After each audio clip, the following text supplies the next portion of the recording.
In Argentina, after 3 days of sessions, the Chamber of Deputies of the Congress approved the so-called Omnibus law proposed by President Javier Milei. Lawmakers still have to vote on every article. In Palestine, at least 1,362 wounded and critically ill Gazans were evacuated through the Rafah crossing to Egypt to receive medical care. And in France, farmers lifted the last remaining roadblocks on the main access roads to Paris. Hello and welcome to From the South. My name is Belén de los Santos and from the teleSUR studios in Havana, Cuba, we begin with the news. After 3 days of sessions, the Argentine Chamber of Deputies approved on Friday the so-called Omnibus law proposed by President Javier Milei as a key project of his administration.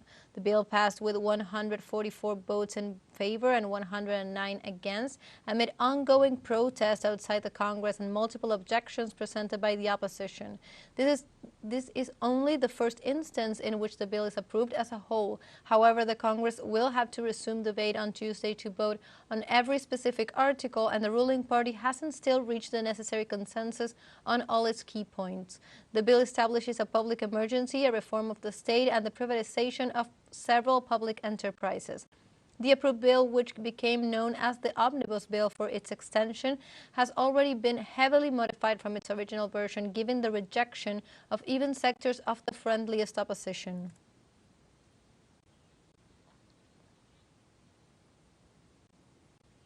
Meanwhile, trade union, political and cultural organizations demonstrated in front of the Congress against the sanction of the bill and the police operation deployed on Thursday, which ended with a cruel repression against press workers. Several workers' unions joined the protest after 4 p.m. and later on a stage was improvised to host a cultural event rejecting the culture cuts promoted by Milei's government. Once again, the police forces confronted the demonstrators, this time with a brief repression, and also detained several protesters.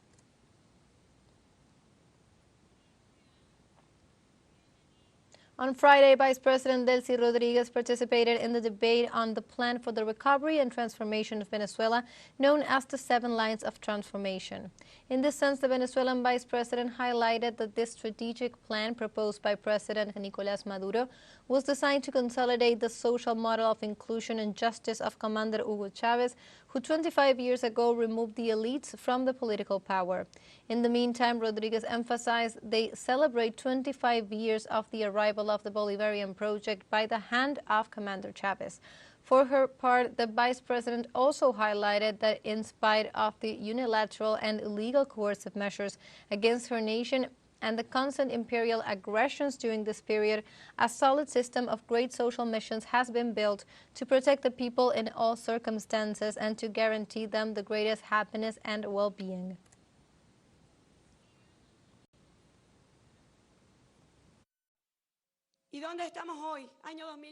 And where are we today, in the year 2024, standing tall?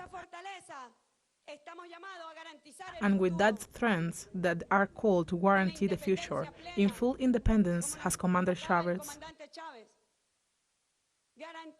called upon us, guaranteeing economic independence, guaranteeing technological and cultural independence, based on our identity, on the identity of the Venezuelans, an identity worthy of admiration by other people. The Executive Vice President of Venezuela, Delcy Rodriguez, recalled the words of Commander Chávez, who affirmed that in order to reach full independence, economic independence must be obtained. Chávez said, and I fully remember, we will reach full independence when we have economic independence, because ultimately, today, what is being debated about Venezuela is the possession over its immense riches, and we saw it in 2019, what the anti-project meant for Venezuela. When from Washington they ordered a president passing over the popular sovereignty that in 2018 had said, is Nicolás Maduro president?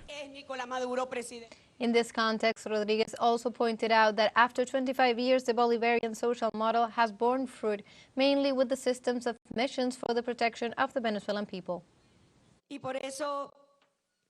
And these 25 years have yielded a balance that I'm not afraid to say extraordinarily positive. In this transformation of the social model, the construction of a solid system of missions and great social missions to protect the people in all instances and in all situations. And we know it in this second stage of the 25 years. Single political project. The Prime Minister of Dominica, Roosevelt Skerrit, sent on Friday a message of congratulations to the Bolivarian Republic and its President Nicolás Maduro for the 25th anniversary of the Bolivarian Revolution. Skerrit highlighted the role of the historic leader of the revolution, Commander Hugo Chavez, and his worldwide impact. I wish on behalf of the government and people of Dominica, and of course on my own behalf, to extend congratulations to the Bolivarian Republic of Venezuela on the 25th anniversary of the revolution. Obviously, on this anniversary, we pay homage to the Comandante, Hugo Chavez, who was the father of the revolution, someone who has impacted the lives of not only the Venezuelan people, but people throughout the world. In this context, the Dominican leader also expressed his solidarity with the government, the people, and the National Socialist Party of Venezuela, and praised their firm stance and continuation of the ideas and vision of Commander Hugo Chavez. And so I stand in solidarity and congratulations to President Maduro, the government and people of Venezuela, and the United Socialist Party of Venezuela for sticking firm to the ideals and the vision of Comandante Hugo Chavez. The Cuban government announced on Friday changes in its cabinet, including its vice minister and minister of the economy and planning, Alejandro Gil. The changes, which were proposed by the President of the Republic with the approval of the Communist Party's Political Bureau, also included the Minister of Science, Technology and Environment and the Minister of Food Industry. The Minister of Economy and Planning, Alejandro Gil, was substituted by the current Minister President of Cuba's Central Bank, Joaquín Alonso Vázquez. According to the statement, the dedication and performance of all the released officials were recognized and new responsibilities will be assigned to them in the next few days. And now let's take a short break, but remember you can join us on TikTok at teleSUR English, where you will find news in different formats, news updates and more. Other stories coming up, stay with us.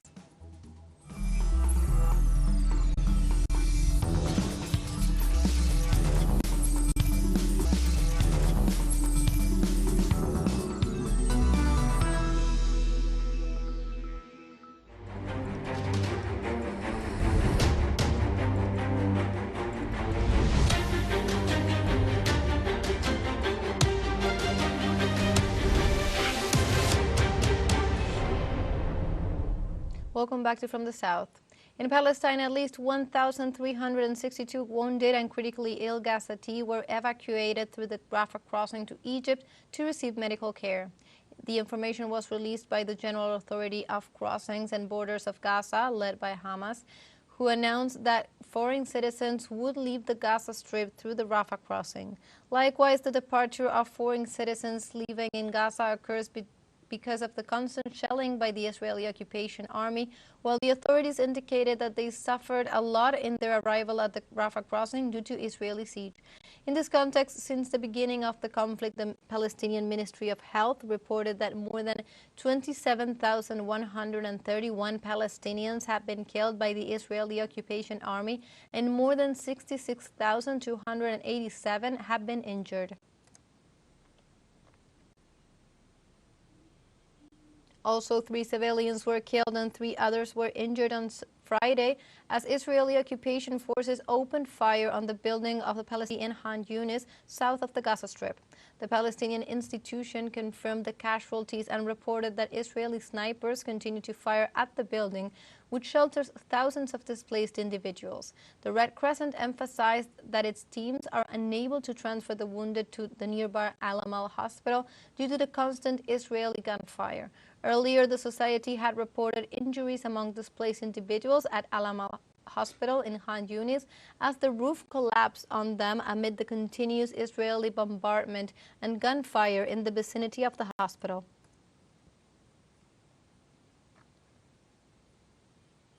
Hundreds of Palestinians in the Gaza Strip area are facing harsh weather conditions with no infrastructure or resources to ensure their safety after being forced to leave their homes. Our correspondent Huda Hegazi brings us more details about the situation. Me encuentro justamente en el sur de la Franja de Gaza, concretamente. I am in the south area of the Gaza Strip, specifically at Al Mawasi Rafah Governorate. And as you can see behind me, there are hundreds of tens of Gazans that have been evacuated from different Gaza Strip areas, the North Zone, Central Zone, and even from the Khan Yunis Governorate. They have been forced to move here with their tents, because according to a statement from the Israeli occupation army, this area is one of the secure areas of the Gaza Strip.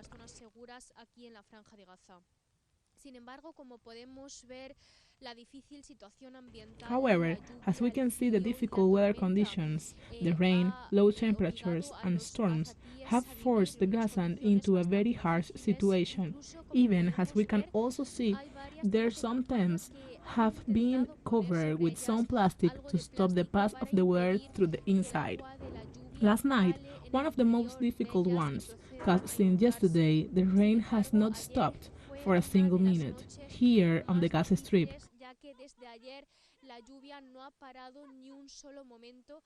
And there have various Gazans that assure that haven't been able to sleep throughout the entire night due to the pouring rain, strong winds, and because the rainwater passed into the interior of the tents.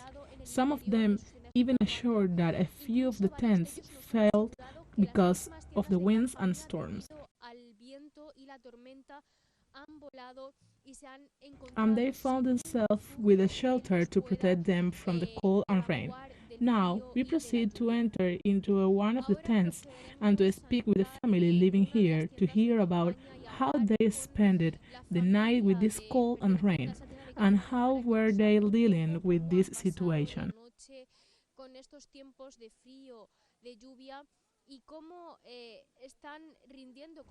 Hello, how are you?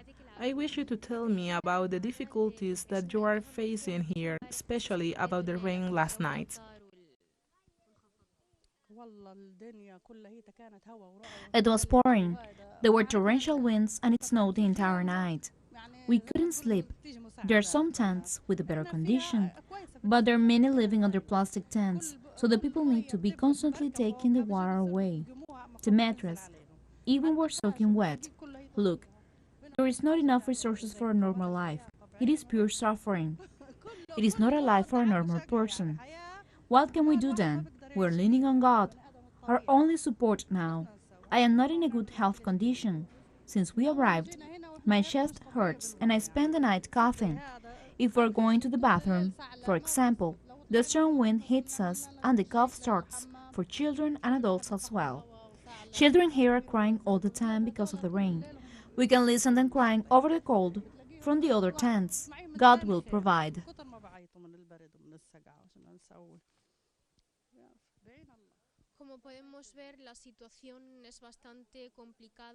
As we may see, it's a very complex situation. The children have started to get sick as the result of cold and rain, saying they cannot even get the medicines to treat them. And sadly, the situation gets worse. And the one to blame is the Israeli entity. The only request of these Gazans is the end of this nightmare and to be able to return to their homes, or at least what is left of them, to live a decent life. O al menos a lo que queda de ellas para vivir de una manera digna. The World Health Organization warned of a high risk of hunger in the Gaza Strip due to food shortages caused by the ongoing Israeli siege. Millions of Palestinian people are at risk of facing hunger as a result of the Israeli regime's attacks. Officials reiterated their call for a ceasefire by the Israeli occupation forces so that humanitarian aid and medical supplies can enter the Gaza Strip. In this context, officials urged the international community to address the situation in Palestine that has claimed the lives of thousands of citizens, most of them women and children.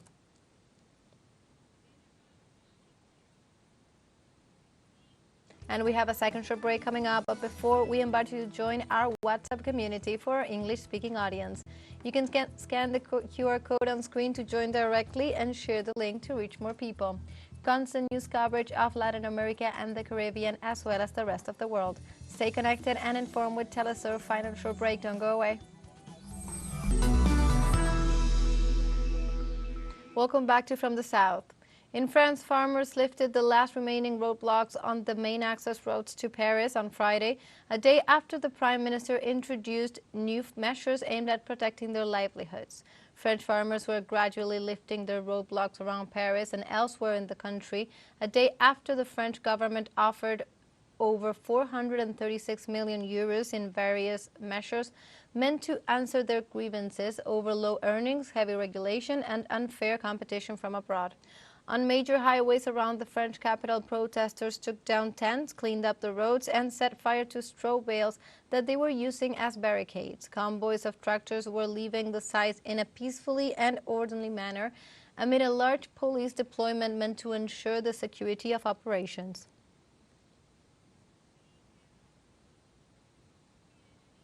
Russian President Vladimir Putin said on Friday that more than 500,000 jobs in the country's defense sector had been created to meet the soaring demand on the battlefield. The Russian leader made the statement at a political forum with defense workers in the western city of Tula.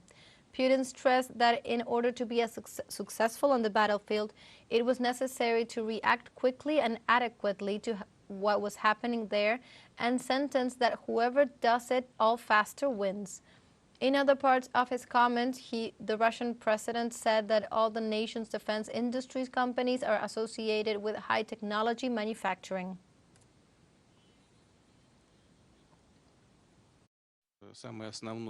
The biggest contribution comes, of course, from enterprises of the military-industrial complex.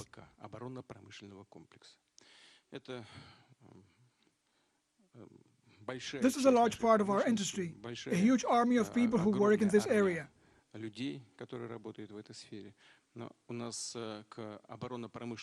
Our defense industrial complex consists of 6,000 enterprises employing 3.5 million people, and that's a lot. Another 10,000 enterprises are in one way or another connected with the defense industry, and they operate in this field. They are subcontractors to defense industry enterprises to some extent. You can imagine how big an army this is.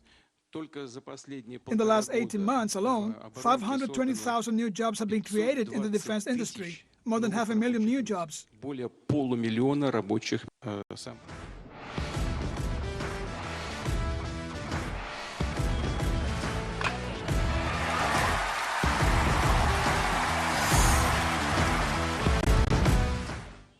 And let's go to the world of sports, because on Thursday was the opening day of the Caribbean Series 2024 that takes place in Miami, where in the closing game, the Tiburones of La Guaira of Venezuela defeated the Tigres of Licey of the Dominican Republic with a final score of 3-1.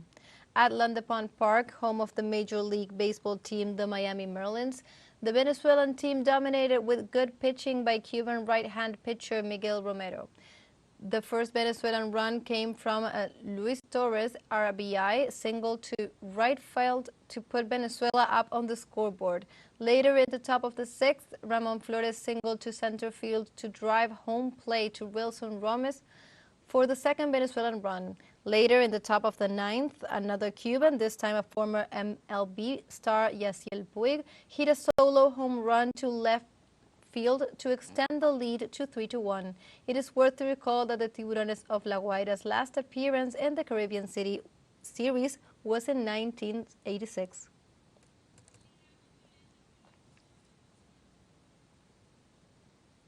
Previously, in the inaugural game of the 2024 Caribbean Series, the Criollos of Cagua from Puerto Rico won 5-2 on the Gigantes of Rivas from Nicaragua. In this way, the Criollos obtained the 200th team victory, representing Puerto Rico in the history of the Caribbean Classic.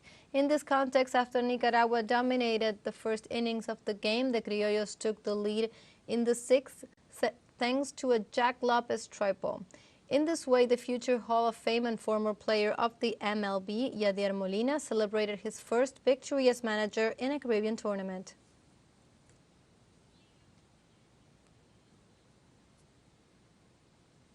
And finally, let's move now to a middle game of the opening day where the non-member team of the Caribbean Professional Baseball Confederation, the Royal Scorpions of Curaçao, won in their debut against the historic representative of Mexico, the Naranjeros of Hermosillo, with a close score of 6-5.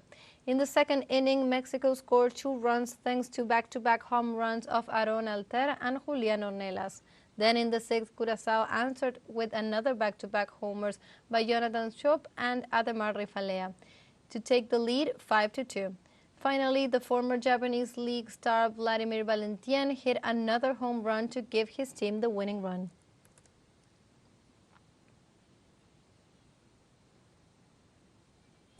And like this, we have come to the end of this news brief. You can find these and many other stories on our website at telesurenglish.net. And also join us on social media. We are on Facebook, X, Instagram, Telegram, and TikTok. For TeleSUR English, my name is Belén de los Santos. Thank you for watching.